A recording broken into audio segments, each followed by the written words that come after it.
Bueno, acá estamos con Graciela Velasco, la doctora, que es residente de Otorrino. Disculpen las demoras, estuvimos con unos problemas técnicos. Así que bueno, vamos a dar inicio a la clase de epistaxis. Buenos días con todos, vamos a iniciar. Vamos a hablar de una de las patologías que es una de las urgencias más frecuentes por las que consultan en una guardia, principalmente de manejo de otorrinolaringología.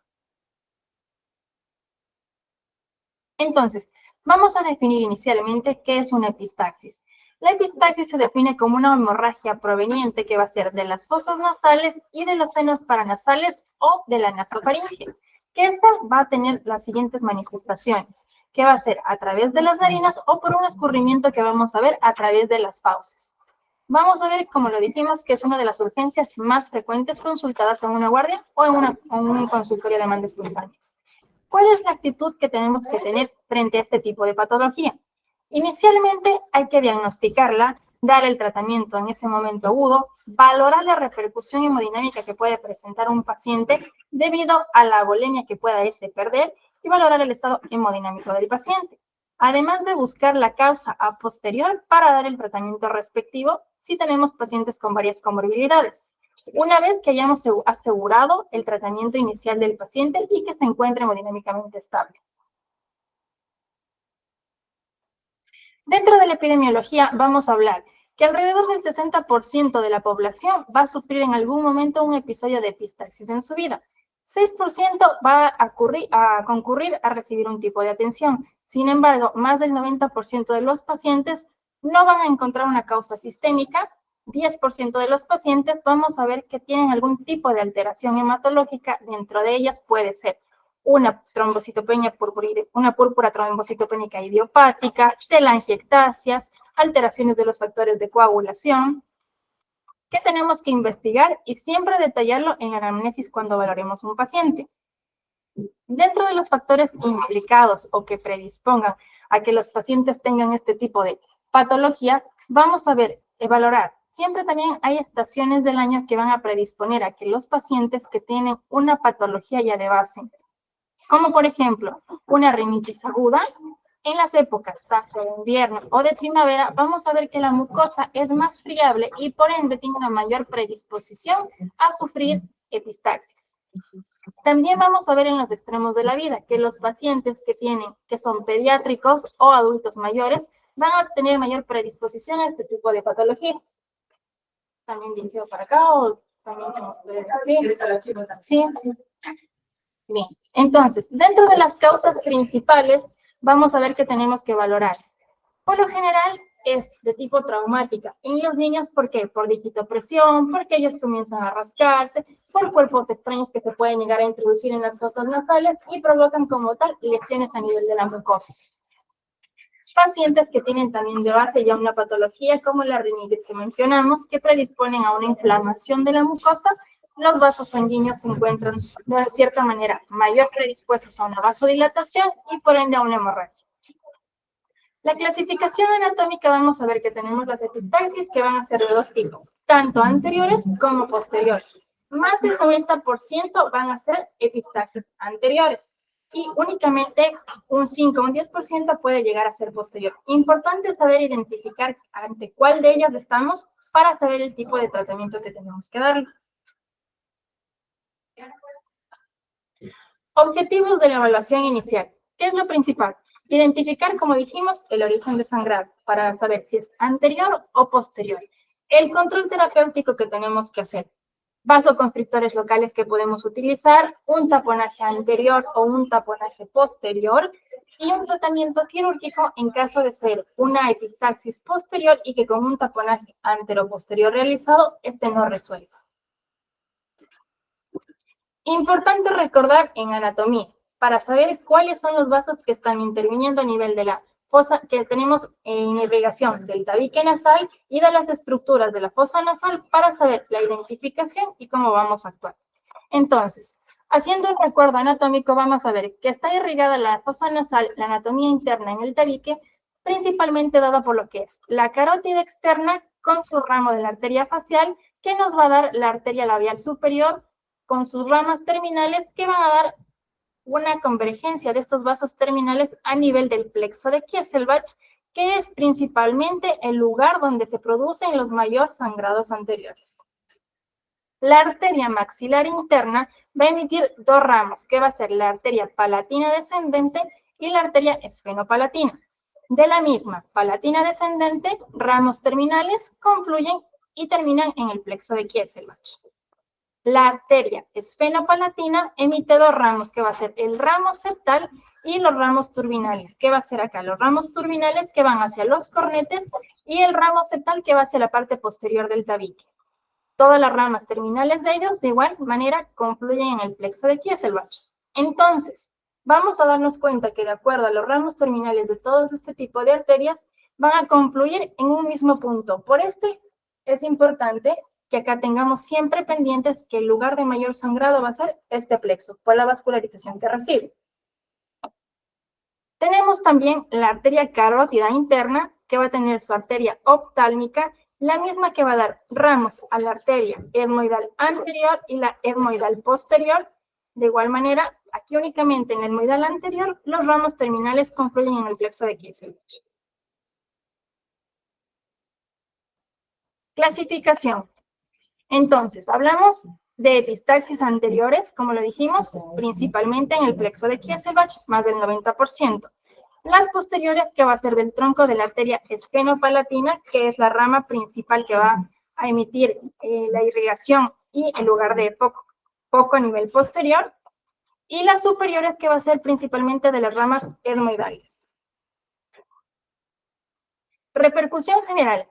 Cuando tenemos a un paciente que llega a la guardia, una vez que ya apenas nosotros vemos que va ingresando, tenemos que valorar el estado hemodinámico del paciente, preguntarle la cantidad de sangre que ha perdido. Ellos suelen referir si fue leve, si fue moderado, si fue en gran cantidad, si ha sido autolimitado o no se ha podido controlar. Muchas veces los pacientes nos llegan con una fotografía de los apósitos que lograron manchar o incluso vienen con la taza o con el bol lleno de la sangre que ellos perdieron, ¿sí? De esta manera, ¿qué vamos a hacer? Valorar la repercusión hemodinámica. Por lo general, en una epistaxis leve va a ser autolimitada, va a ser espontánea, el paciente no va a tener un mayor compromiso hemodinámico. Pero cuando ya hablamos de una epistaxis moderada, tenemos que hacer un tratamiento que va a ser más rápido, más ágil, pero no llega a comprometer el estado hemodinámico. Sin embargo, pacientes con epistaxis graves, donde tenemos ya una mayor pérdida de la volemia del paciente, el estado hemodinámico va a estar comprometido.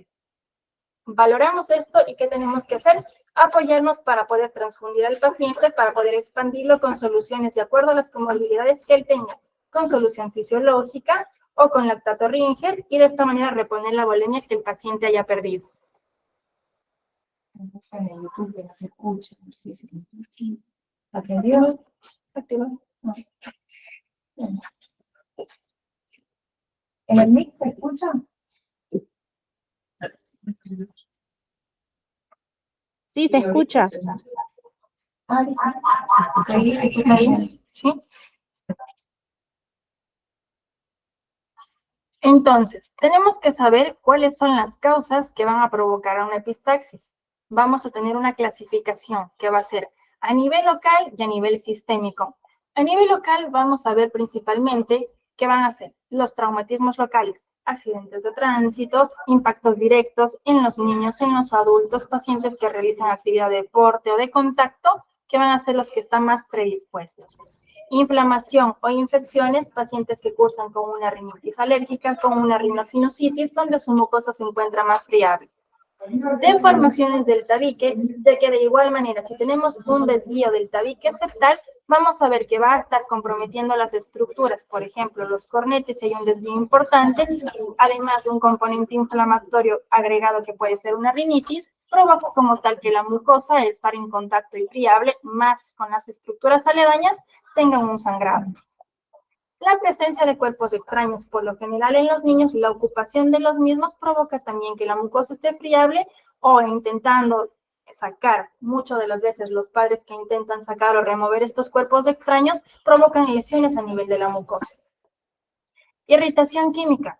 Personas que trabajan con sustancias químicas irritativas, por ejemplo, personas que usan lavandina, químicos en los laboratorios o que están expuestos a sustancias corrosivas, pueden dañar y lesionar la mucosa nasal e incluso el cabo, provocando quemaduras químicas.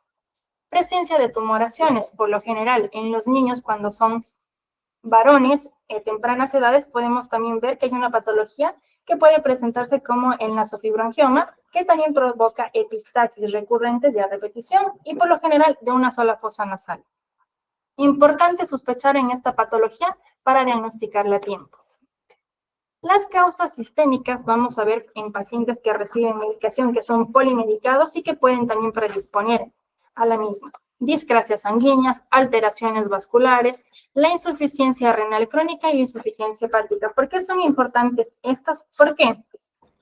Al existir una insuficiencia hepática, vamos a ver que los factores de la coagulación van a verse alterados y por ende al momento de que un paciente presente una epistaxis, esta no va a poder ser autolimitada porque se encuentran estos afectados. En una insuficiencia renal crónica, de igual manera, hay una retención de las toxinas que van a influir también en todo lo que va a ser los factores de coagulación y predisponen a la epistaxis. Como le dijimos, las causas locales, las vascularidades, hay enfermedades también granulomatosas que van a predisponer también a daños a nivel de la mucosa nasal para que se provoque este tipo de patología. Los tumores que ya hablamos en los niños y las causas sistémicas. Algunos de los medicamentos que se utilizan, por ejemplo, pacientes que estén anticoagulados o que estén antiagregados, también van a provocar que el paciente no pueda tener un sangrado autolimitado y por lo tanto sea siempre persistente o recurrente estos episodios. Van a ser pacientes que vamos a tenerlos todo el tiempo que están consultando en la guardia. Las discrasias sanguíneas, importante saber qué tipo de patologías. Por ejemplo, la enfermedad de von Willebrand, que está alterada a los factores de coagulación, la hemofilia, la leucemia, pacientes que estén recibiendo también quimioterapia o radioterapia por este tipo de tratamientos, también causa lesiones a nivel de la mucosa, resequedad de la misma y por ende más predisposición a sufrir una epistaxis. Las alteraciones vasculares, como hablamos de las telangiectasias o también la enfermedad de Osler-Weber-Rentu, que también predispone a que tengamos una epistaxis recurrente y frecuente. Entonces, tenemos que hablar que al paciente hay que revisarlo integralmente, ver las comorbilidades.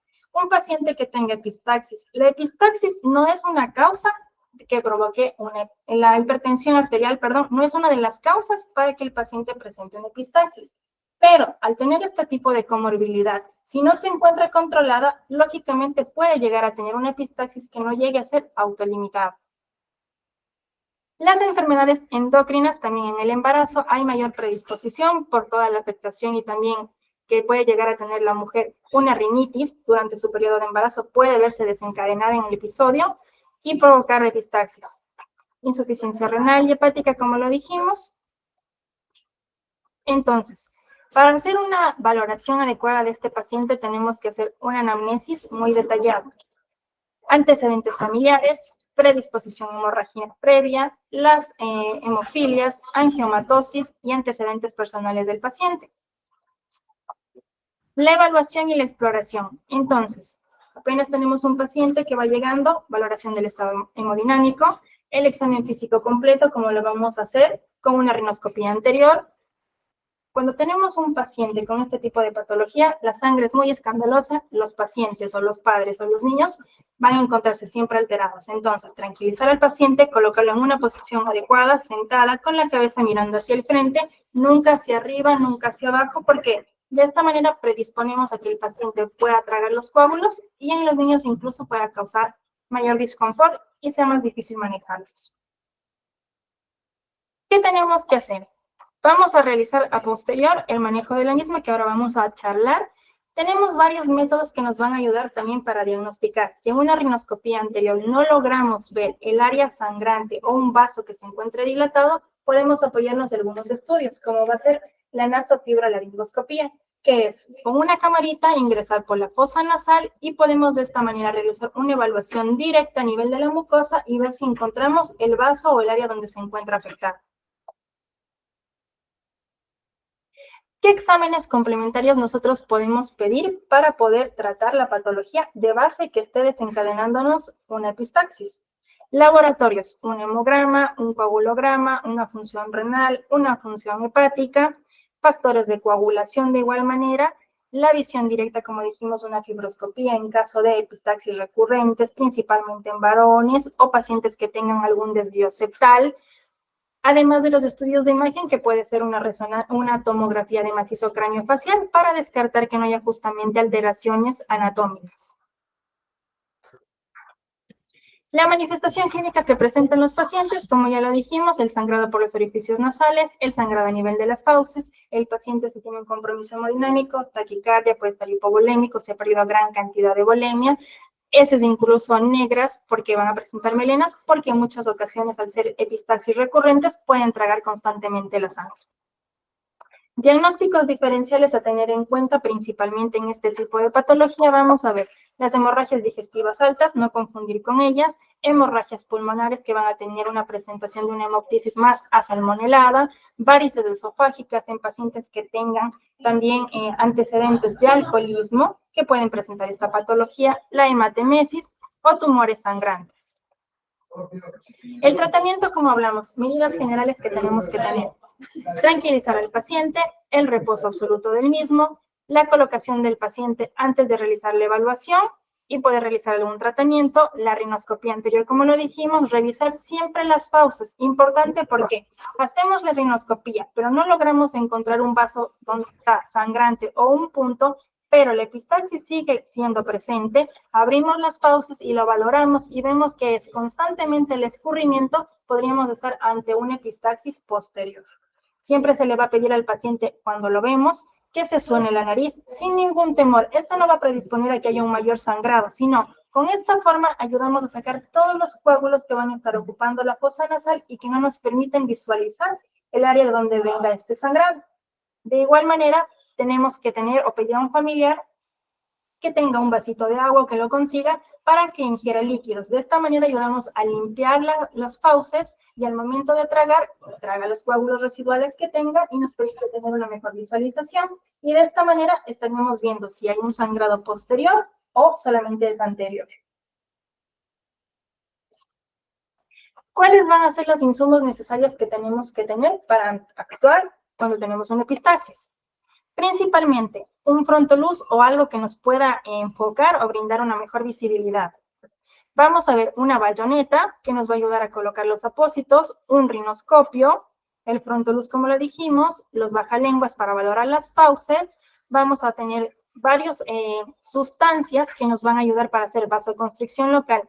Aquí podemos tener algunas de las sustancias como son oximetazolina, podemos tener ampollas de adrenalina, podemos tener fenilefrina, lidocaína en spray al 10% de igual manera, apósitos, también cinta para poder colocar una bigotera, y vamos a tener varios apósitos hemostáticos que nos van a ayudar.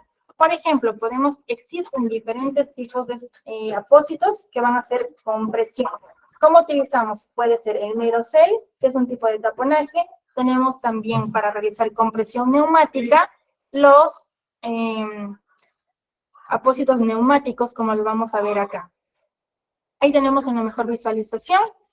Tenemos también hemostáticos reabsorbibles, como va a ser el Spongostan, el Surgicel, el Merocel, que eso vamos a ver cada uno cómo los vamos a ir manejando. El neumotaponamiento con doble balón, cuando tenemos una epistaxis tanto anterior como posterior. Si no llegamos a tener todos estos insumos y nos encontramos en un área que no predisponga de todos ellos, ¿qué podemos usar? Una gasa simple. Una gasa que sea sumamente larga, venda de gasa cortada hacia la mitad y la podemos embeber en vaselina líquida o vaselina sólida, o si tenemos alguna crema antibiótica como puede ser la gentamicina o puede ser Fusimed, de igual manera para evitar una infección localizada. Entonces, inicialmente, ¿qué es lo que yo hago? Yo puedo preparar torundas de algodón o algodoncitos largos, los pueden beber en agua oxigenada, puedo colocar adrenalina, con la ayuda de una bayoneta, yo aperturo el orificio nasal, introduzco mi algodón con los vasoconstrictores que acabo de colocar y realizo una maniobra compresiva, justamente como lo vemos en la imagen, a este nivel, a nivel de las narinas, y vamos a mantenerlo alrededor de unos 10 a 15 minutos. Es una de las medidas iniciales que cuando tenemos un sangrado anterior nos va a ayudar a hacer.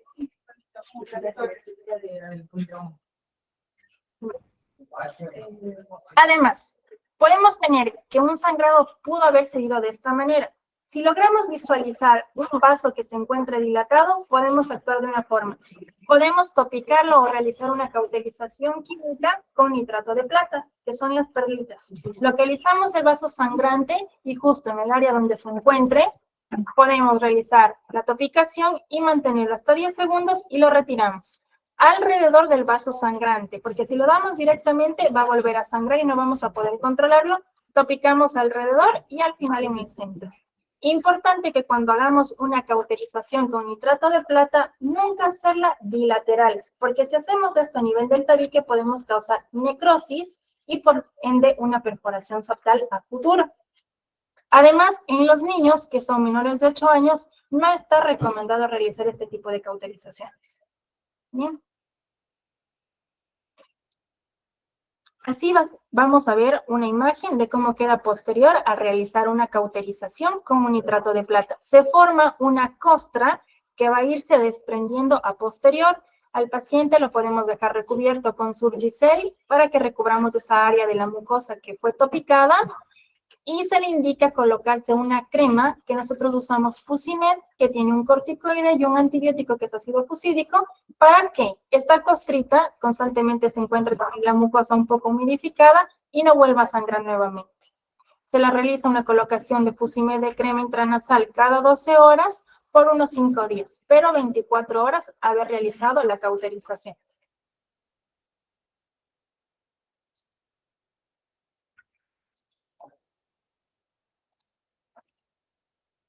¿Cómo puede ir?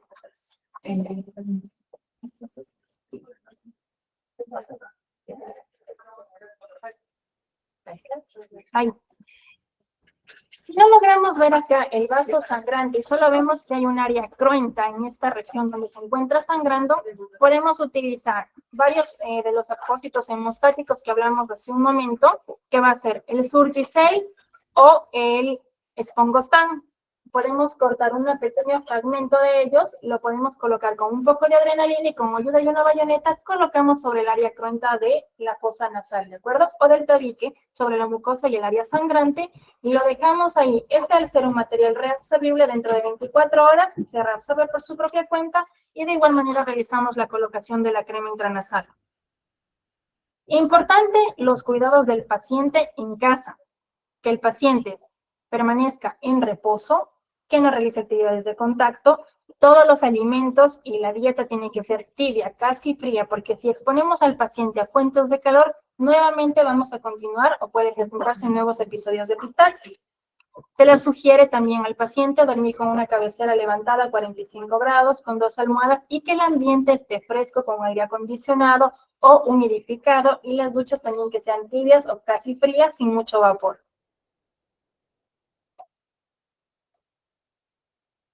Cuando vemos que después de haber realizado estas medidas o no logramos o no es capaz de controlarse el sangrado después de lo que acabamos de mencionar, podemos ver que si la cauterización no controla la hemorragia, no se logra identificar el área de sangrado, la gasa podemos utilizar enrollada con antibiótico para realizar un taponaje antero-posterior o antero-superior. Vamos a hacer, antes de realizar un taponaje de este tipo, el paciente vamos a tener que informarle que va a tener dolor, molestia, disconfort, pero que es la única forma por la cual vamos a tener para controlar el sangrado. Entonces, ¿qué es lo que hacemos? Previamente, con un algodón, colocando anestesia en spray local al 10%, colocamos a nivel de la fosa nasal para que podamos, de cierta manera, anestesiar y que el paciente pueda tolerar el procedimiento.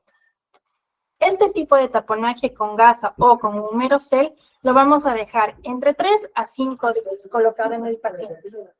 Y después de eso se va a retirar el mismo. Podemos dejar al paciente, si dejamos menos de 48 horas, no va a requerir un antibiótico. Pero si lo dejamos más de 48 horas, sabemos que al ser un cuerpo extraño puede predisponer a un proceso infeccioso, hay que cubrirlo con un antibiótico. ¿Cómo se realiza entonces un taponaje de este tipo?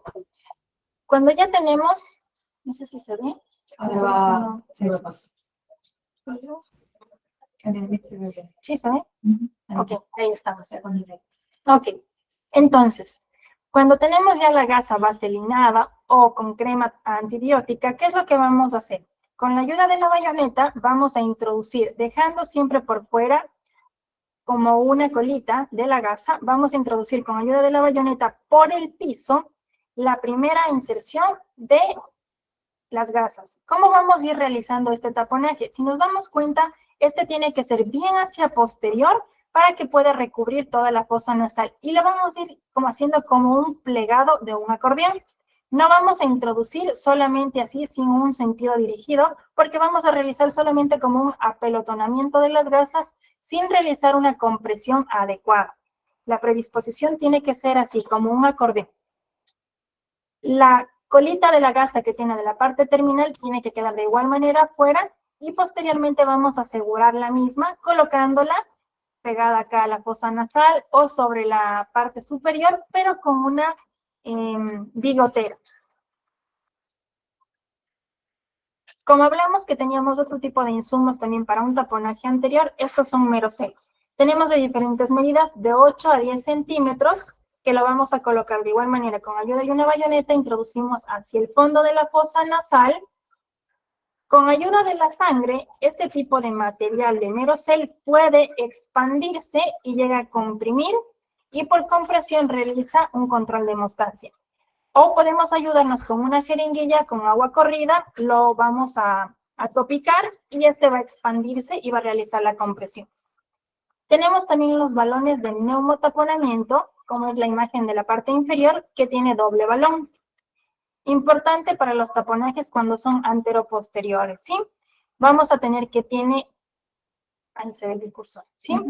Cada uno va a tener por separado cómo vamos a realizar la insuflación.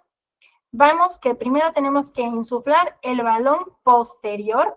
Por lo general esto se realiza con 10 ml y el balón que está hacia la parte anterior se lo puede realizar con 25 a 30 ml, de acuerdo o individualizando al tipo de paciente.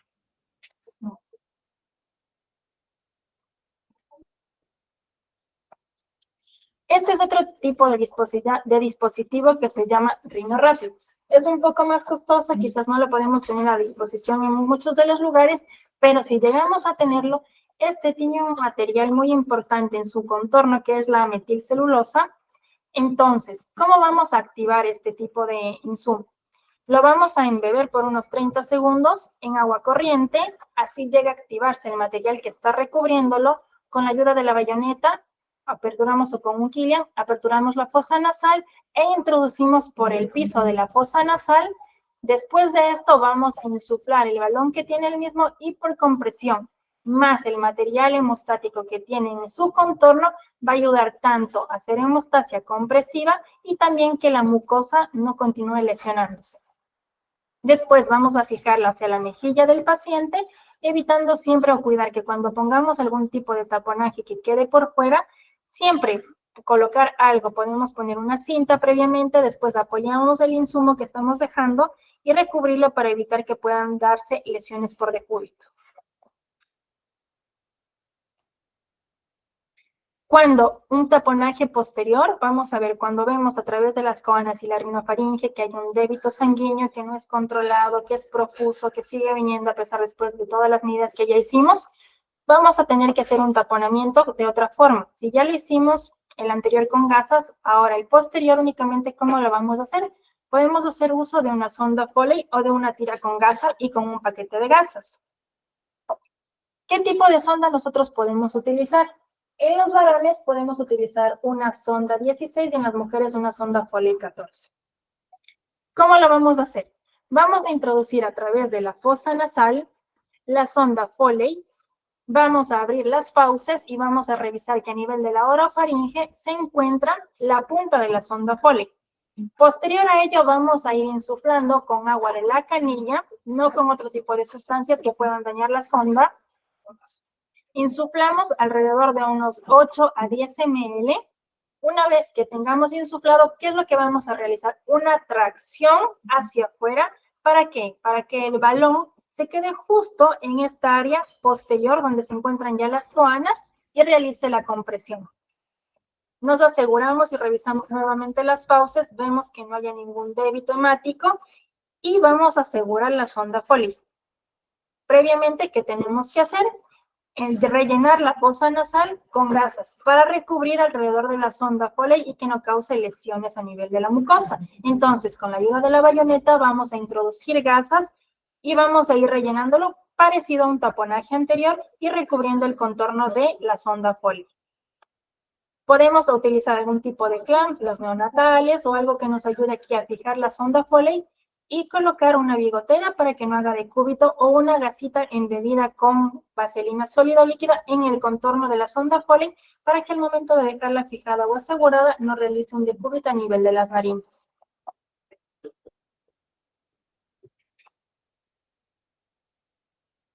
Si no llegamos a disponer de una sonda Foley, pero tenemos otro tipo de sonda, ¿qué es lo que podemos hacer? Colocar en la punta de este tipo de sonda, vamos a colocar un packing previamente que lo realicemos.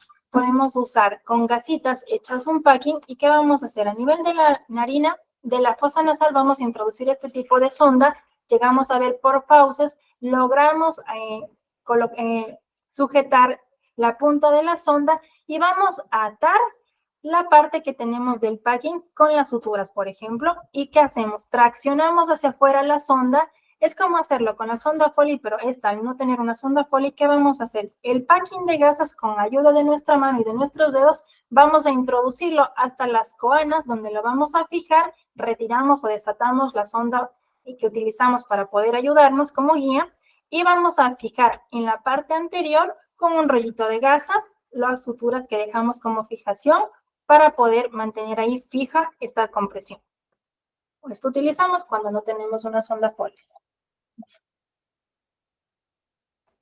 Cuando un paciente, después de presentar una epistaxis posterior, habiendo realizado un taponaje posterior con sonda Foley, lo hemos mantenido a un paciente que tiene este tipo de epistaxis, no lo vamos a mandar a casa. ¿Por qué? Porque al realizar este taponaje posterior o con la sonda, si un paciente no tiene un buen manejo en casa, puede presentar algún tipo de complicación. Puede reventarse el balón, puede zafarse la fijación del mismo, puede la sonda introducirse más hacia orofaringe y tenemos un mayor tipo de complicaciones. Entonces, este tipo de pacientes que tienen un sangrado o una epistaxis posterior debe quedar internado. Lo ingresamos, vamos a dejarle con la vigilancia, podemos mantener este tipo de taponaje de 72 horas hasta 5 días, dependiendo de cómo esté también la repercusión hemodinámica del paciente, que hayamos controlado las comorbilidades, su presión arterial si fue una de las que predispuso a tener epistaxis. ¿Y qué es lo que vamos a ir haciendo? Vamos a ir desinsuflando el balón poco a poco. Vamos a poder realizar, por ejemplo, esto alrededor del 5.º día o del 4.º día, de acuerdo a la estabilidad hemodinámica del paciente. Nunca vamos a desinsuflar completamente el balón, porque al realizar esto podemos provocar que al descomprimir inmediatamente se produzca un sangrado. Vamos a hacer por horarios y vamos a desinsuflar poco a poco el balón. Inicialmente podemos comenzar desinsuflando 2 ml, lo dejamos al paciente en observación por 3 horas aproximadamente, procedemos nuevamente a desinsuflar 2 ml más y así lo vamos haciendo progresivamente hasta que podamos retirar completamente la sonda y ver si el sangrado ha sido controlado.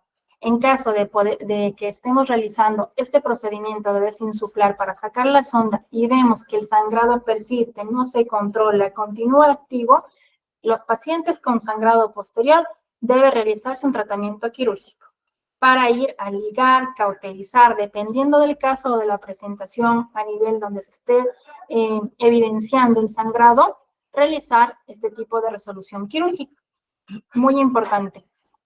Entonces, ¿qué es lo que se realiza en un tratamiento quirúrgico? Podemos hacer una electrocoagulación o una ligadura del vaso sangrante. Como lo dijimos, principalmente puede ser la arteria esfenopalatina. Podemos ver que hay que hacer el tratamiento quirúrgico, está indicada en epistaxis posterior persistente, y al realizar el tratamiento quirúrgico tenemos una resolución del 92% de éxito, controlando principalmente también todas las patologías de base del paciente. ¿Sí?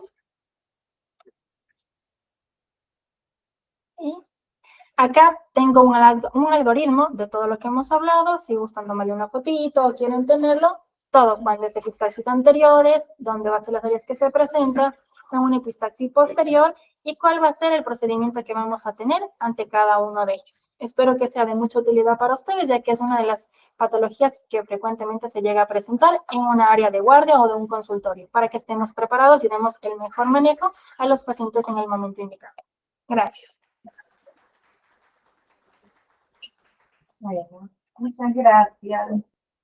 Si genera epístasis secundarias que lubricantes. Estamos con una pregunta justo ahora y si tienen alguna pregunta la podemos resolver. Acá la doctora nos está haciendo una consulta. Que en los pacientes que utilizan corti vía nasal y el efecto es la sequedad y les generan de manera secundaria por esa sequedad nasal epístasis, qué lubricantes, lo que les recomiendan y cada cuándo, sobre todo en la parte también de pediatría y en ese ámbito de adultos, a qué dosis y por cuánto tiempo lo pueden intercalar. Es muy importante, algo que justo iba a mencionarles, es los pacientes que hacen el uso indiscriminado de las gotitas nasales. Por lo general utilizan el auxiliar, que es la oximetazolina, y provoca esto a largo plazo una irritación, una inflamación de la mucosa nasal o resequedad de la misma, provocando o predisponiendo a tener una epistaxis. De entrada hay que suspender el corticoide si es el predisponente o este tipo de agentes químicos, bueno, de gotas intranasales que utilizan indiscriminadamente, suspendemos y vamos a utilizar una crema que pueda regenerar la mucosa nasal. Nosotros usamos el Fusimed B otonasal, que es muy fácil y práctico para utilizar a los pacientes, ya que este es una cremita que tiene una puntita que vamos a sacar. Le enseñamos al paciente que introduzca la punta en la parte inicial de la fosa nasal, presione, lo inhale y realice un movimiento muy ligero para que de esta manera la crema se distribuya a nivel de toda la fosa nasal. Esa es una de las cremas que podemos utilizar. Hay otra que también tiene un componente vasoconstrictor, que es el Rinogel. Rinogel de igual manera tiene la puntita aplicadora y de igual forma realizamos la aplicación. La frecuencia y cada cuánto lo hacemos puede ser cada 12 horas o cada 8 horas por 5 días. Mantenemos este tipo de crema. Y después la suspendemos. Si el paciente tiene de base una rinitis, ¿qué vamos a hacer? Vamos a agregar como tal a su tratamiento algún antialérgico que pueda ayudar o podemos utilizar. Puede ser loratadina, puede ser alercas, pero también es importante tener en cuenta que si utilizamos gran cantidad o por un tiempo muy prolongado, los antihistamínicos también provocan resequedad de las mucosas. Entonces, al paciente que se mantenga hidratado, evite la predisposición también a los alérgenos que puedan desencadenar una inflamación de la mucosa. En caso de no tener acceso o a comprar este tipo de cremas, algo muy básico que podemos utilizar y que tenemos todos a la mano siempre es la vaselina sólida. ¿Qué es lo que hacemos? Con el dedito meñique que coloque en su fosa nasal y haga un ligero masaje del otro lado de igual manera y lo puede hacer cada 12 horas de igual manera por 5 días. Y de esta manera mantenemos hidratada la mucosa nasal. Es lo más fácil. ¿Sí? Ay, ¿qué decirles a las madres que hacen lavados nasales con solución fisiológica en pediátricos? Sí, a ver, los lavados nasales utilizamos principalmente para poder eliminar toda la acumulación de las secreciones o la rinorrea que puede llegar a presentar un paciente. Entonces, primero hay que explicarle cómo hacer un adecuado lavaje nasal, ya que si estamos haciéndolo de una forma inadecuada, por ejemplo, si tenemos un spray nasal, por lo general algunos tienen una punta recta u otros tienen una ligera curvatura. Las madres a veces por desconocimiento colocan y esa curvatura la direccionan al tabique nasal y al momento que realizan la presión están lesionando el tabique nasal, la mucosa del tabique nasal y predisponen a que esta mucosa sangre. Entonces, enseñar primero cómo realizar un lavado nasal adecuado. Introduce la punta, dirección hacia afuera y comienza a realizar la propulsión de este tipo de sustancia. O si no utilizan spray, utilizan alguna jeringa, enseñarles cómo usar con solución fisiológica que introduzca la punta no hasta el fondo y hacer una presión continua, pero que no tenga que ser muy, por así decirlo, violenta al momento de realizarla, para evitar lesionar por contacto incluso que podamos hacerlo. Y los lavados nasales se pueden utilizar a libre demanda a varias horas del día, pero si vemos que esto está exacerbando los episodios de epistaxis, pues suspenderlo o usar con la crema. Aplicación de la crema nasal, dejamos que actúe la crema por 1 hora y después de la hora de aplicación de la crema, realizar el lavaje nasal para que así la crema tenga tiempo de realizar su efecto y su acción de recubrir la mucosa nasal. Y la crema, como lo dijimos, se puede usar de 5 a 7 días, cada 8 o cada 12 horas, individualizando cada paciente.